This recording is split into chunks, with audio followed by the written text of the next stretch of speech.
Hello students, welcome to my YouTube channel pharmacy complete information. I am Muzaffar अकरम।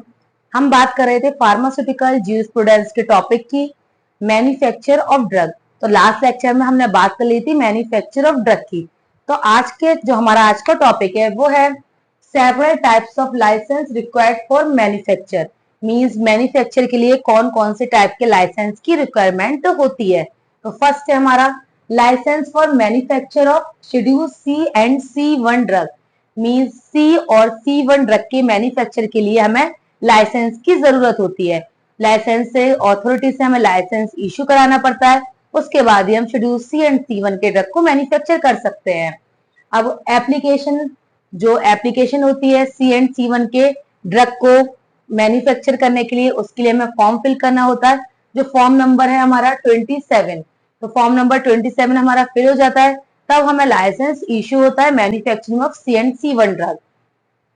अब premises की हमें requirement होती है, मींस जो हमारा गुड मैन्युफैक्चरिंग प्रैक्टिसेस है उसके अकॉर्डिंग ही रिक्वायरमेंट है कि कितनी हमें जगह चाहिए, एरिया कितना होना चाहिए, किस जगह पर हम किस एरिया में अपनी मैन्युफैक्चरिंग कर सकते हैं ड्रग की स्टाफ की अवेलेबिलिटी की, हमें कोई भी ड्रग को मैन्युफैक्चर कर रहे हैं स्टाफ की क्वांटिटी कितने चाहिए, नंबर ऑफ स्टाफ की बात करेंगे, और जो ग्रेजुएट इन फार्मेसी या फिर फार्मास्यूटिकल केमिस्ट्री होना चाहिए। अब जहां पर भी हम अपना ड्रग मैन्युफैक्चर करने के बाद रख रहे हैं, स्टोर कर रहे हैं, उस एरिया को भी देखा जाता है। स्टोरेज फैसिलिटी भी अच्छी होनी चाहिए, सुटेबल होना चाहिए। अब जो भी ड्रग को हम बना रहे हैं, मैन्युफैक्चर कर रहे हैं, उसका रिकॉर्ड हमें मेंटेन करके रखना पड़ता है up to 5 years. Means manufacturing date से लेके लास्ट 5 साल तक की जो एक्सपायरी डेट है, जब तक हमें 5 साल तक की पूरा रिकॉर्ड मेंटेन करना होता है, जब से हमारा ड्रग मैन्युफैक्चर हुआ है। अब नेक्स्ट है कि जो भी हम सी एंड C1 के ड्रग को बना रहे हैं, उसके लिए हमें स्टेराइजिंग ग्लास कंटेनर का यूज करना होता है, जिसकी क्वालिटी अच्छी होनी चाहिए, स्टैंडर्ड क्वालिटी होना चाहिए, उसकी प्योरिटी भी अच्छी होना चाहिए। और जब भी हम सी एंड C1 का ड्रग को मैन्युफैक्चर करते हैं तो मोस्ट इंपॉर्टेंट स्टेरिलिटी टेस्ट किया जाता है कि फ्री फ्रॉम माइक्रोब्स, की एक भी माइक्रोब्स इसमें प्रेजेंट ना हो। अब हमने बात कर ली licence for manufacture of schedule C and C1 drug. अब नेक्स्ट सेकंड है हमारा licence for manufacture of schedule X drug. Means schedule X drug के मैन्युफैक्चर करने के लिए भी लाइसेंस की अवेलेबिलिटी होना चाहिए, जरूरत पड़ती है। तो हमें इसका रिकॉर्ड मेंटेन करने के लिए सीरीज वाइज रजिस्टर बनाना पड़ता है, पेजेस रजिस्टर, जिसमें हम रिकॉर्ड मेंटेन करके रखते हैं।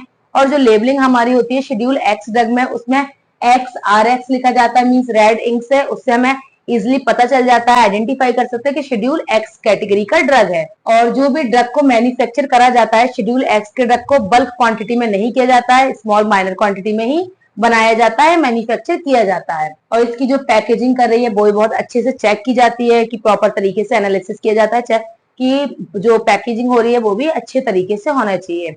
और 100 यूनिट की डोज है हमारी, वही हम किसी को भी सेल कर सकते हैं एक बार में। ज्यादा क्वांटिटी को ना हम बना सकते हैं और ना ही किसी को सेल कर सकते हैं। अब नेक्स्ट थर्ड है license for manufacture of drugs other than those specified in schedule C and C1 and X. Means जो शेड्यूल सी ड्रग है और शेड्यूल C1 है और शेड्यूल एक्स है, इनके अलावा जो लाइसेंस की हमें रिक्वायरमेंट पड़ती है मैन्युफैक्चर ड्रग की, उसमें हमें क्या नीड होती है। उसमें भी सबसे पहला हमारी है लाइसेंस की रिक्वायरमेंट होगी other than C1 and x schedule के अलावा। और जो फॉर्म हमें फिल करना होगा, तो फॉर्म नंबर हम फिल करते हैं 24।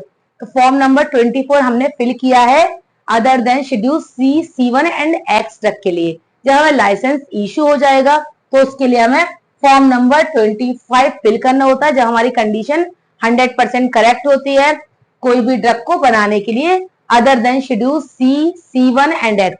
फॉर्म नंबर 24 की कंडीशन बिल्कुल ठीक है, क्वांटिटी भी ठीक है, ड्रग कौन सा मैन्युफैक्चर कर रहे हैं, सब कुछ ओके है, देन आपकी कंडीशन बिल्कुल अप्रूव्ड हो जाती है। उसके बाद फॉर्म नंबर 25 फिल करना होता है।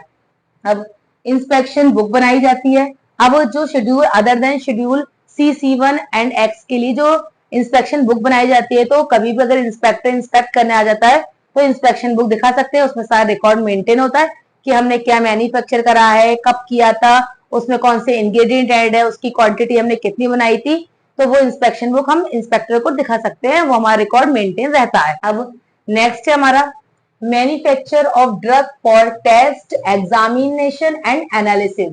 मीन्स कोई भी ड्रग को हम बना रहे हैं, मैन्युफैक्चर कर रहे हैं, एग्जामिन करने के लिए, एनालिसिस करने के लिए, टेस्ट करने के लिए, तो सबसे पहले हमें फॉर्म नंबर 29 फिल करना होता है, तभी हम किसी भी ड्रग को एग्जामिन कर सकते हैं।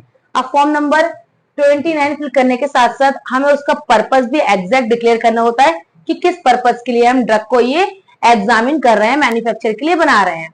अब नेक्स्ट हमारा रिकॉर्ड को मेंटेन करना होता है कि कौन सा ड्रग को एग्जामिन कर रहे हैं हम और क्यों कर रहे हैं, पर्पस हमारा क्या है, कितनी क्वांटिटी को एग्जामिन कर रहे हैं, एनालिसिस क्यों कर रहे हैं, इसका भी रिकॉर्ड मेंटेन करना होता है।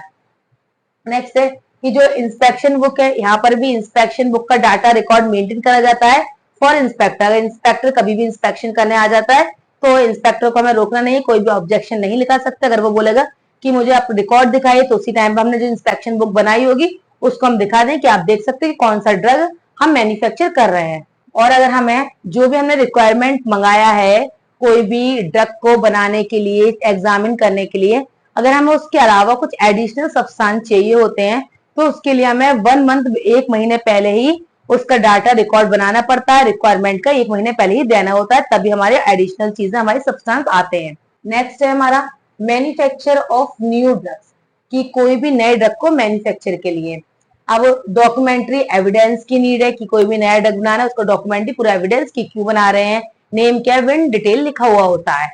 अब है कि क्वालिटी अच्छी होना चाहिए इसकी, और हमारी purity, quality, therapeutic value best होना चाहिए किसी भी नए ड्रग की मैन्युफैक्चर करने से के लिए।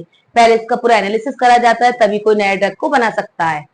नेक्स्ट, अब जो अप्रूवल इसे मिल रहा है हमारा शेड्यूल वाई के क्लिनिकल ट्रायल के लिए, मीन्स शेड्यूल वाई जो है क्लिनिकल ट्रायल हो जाता है, उसके बाद इसे अप्रूवल मिलता है कोई भी नए ड्रग को मैन्युफैक्चर करने के लिए। नेक्स्ट है लोन लाइसेंस। अब जो लोन लाइसेंस है, सिंपल सी बात है, कोई पर्सन है जिसे ड्रग को मैन्युफैक्चर करना है लेकिन उसके पास लाइसेंस नहीं है, वो किसी और के लाइसेंस से ही ड्रग को मैन्युफैक्चर कर सकता है। जैसे लाइसेंस की उसे रिक्वायरमेंट है, लाइसेंसिंग ऑथोरिटीज है, लेकिन उसका अरेंजमेंट खुद का नहीं होता है। जब उसको खुद का अरेंजमेंट नहीं है, मीन्स वो किसी और के लाइसेंस के द्वारा ही ड्रग को मैन्युफैक्चर कर रहा है। अब जो फैसिलिटी की रिक्वायरमेंट है, अब लाइसेंस उसने ले लिया किसी पेरेंट फर्म का, उस लाइसेंस में वो ड्रग को मैन्युफैक्चर कर रहा है, तो उसकी जो भी जहां पर भी वो मैन्युफैक्चर कर रहा है उसकी पूरी रिक्वायरमेंट की लिस्ट होती है, और उसके बाद कभी भी इंस्पेक्टर उस जगह को भी आकर इंस्पेक्ट कर सकते हैं और कोई भी वो ऑब्जेक्शन नहीं उठाएगा और अपना रिकॉर्ड को भी उसे शो करना होगा। अब जो पेरेंट फर्म है, जो पेरेंट फर्म होती है, मींस जिसका लाइसेंस उसने लोन पे ले रखा है और ड्रग को मैन्युफैक्चर कर रहा है, वो उसको सपोर्ट करती है, उसको एग्जैक्टली वो कभी भी पेरेंट फर्म भी चेक कर सकती है, एनालिसिस कर सकती है कि उसका लाइसेंस लोन पर लिया है तो कोई धांधलीबाजी तो नहीं हुई, प्योर तरीके से ड्रग स्टैंडर्ड क्वालिटी की बनाई जा रही है, नहीं जा रही है। पेरेंट फर्म के साथ साथ जो ड्रग इंस्पेक्टर है वो भी कभी भी किसी भी वक्त इंस्पेक्शन करने आ सकते हैं ड्रग की स्टैंडर्ड क्वालिटी देखने के लिए, प्योरिटी देखने के लिए कि बनाई जा रही है, लोन लिया है लाइसेंस तो प्रॉपर तरीके से मैन्युफैक्चरिंग हो रही है, नहीं हो रही, कि हमारे जो ह्यूमन बीइंग है, पेशेंट है, उनके लिए हार्मफुल ना हो, नुकसानदायक ना हो। नेक्स्ट है रीपैकेजिंग लाइसेंस। अब रीपैकेजिंग लाइसेंस का मतलब इसका भी एक लाइसेंस बनाया जाता है जिसमें क्या होता है कि बल्क क्वांटिटी में हमने कोई भी सब्सटेंस बनाया जाता है, फिर उसको तोड़ा जाता है, ब्रेक करा जाता है और छोटी छोटी क्वांटिटी में उसको बनाया जाता है, छोटी छोटी क्वांटिटी में ट्रांसफर करने के बाद उसे पैकेजिंग की जाती है, उसे ही हम बोलते हैं रीपैकेजिंग लाइसेंस। तो वही है ब्रेक में जो बल्क क्वांटिटी में हमारे होगा उसको ब्रेक करके स्मॉल क्वांटिटी में पैक किया जाता है, इसके लिए भी फॉर्म फिल किया जाता है, इसका नाम है फॉर्म नंबर 24B। अब जो फॉर्म नंबर 24B है कि हमने ब्रेक कर ली, ब्रेक करेंगे बल्क क्वांटिटी में, स्मॉल क्वांटिटी में करेंगे, तो उसके लिए भी फॉर्म नंबर 24B फिल करना होता है। अब फॉर्म नंबर 24B हमने फिल कर लिया, जो कंडीशन अप्रूव्ड हमें हो गई, तो उसके बाद हमारा फॉर्म नंबर 25B फिल किया जाता है, मीन्स हमें 25B का लाइसेंस मिल जाता है। और लाइसेंस मिलने के बाद जो हम रीपैकेजिंग कर सकते हैं, मीन्स बल्क क्वांटिटी में जो भी हमारा ड्रग होगा उसको स्मॉल क्वांटिटी में कन्वर्ट करके उसको पैक करके आगे ट्रांसफर कर सकते हैं, सेल कर सकते हैं।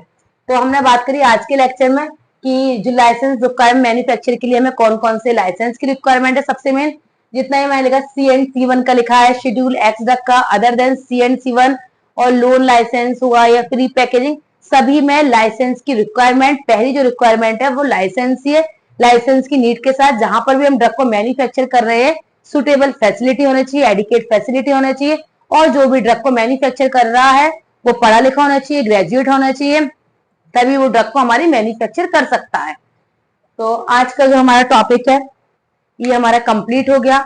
बाकी नेक्स्ट लेक्चर में हम फार्मास्यूटिकल ज्यूरिस्प्रूडेंस का नेक्स्ट टॉपिक को डिस्कस करेंगे। बाकी लास्ट जिसने प्रीवियस वीडियोस नहीं देखी हैं वो लास्ट वीडियोस देख सकते हैं। चैनल को आप लोग लाइक करिए, शेयर करिए, सब्सक्राइब करिए। बाकी आगे आपको न्यू वीडियोस, न्यू चैप्टर्स की फार्मेसी की मिलती रहेंगी। Thank you.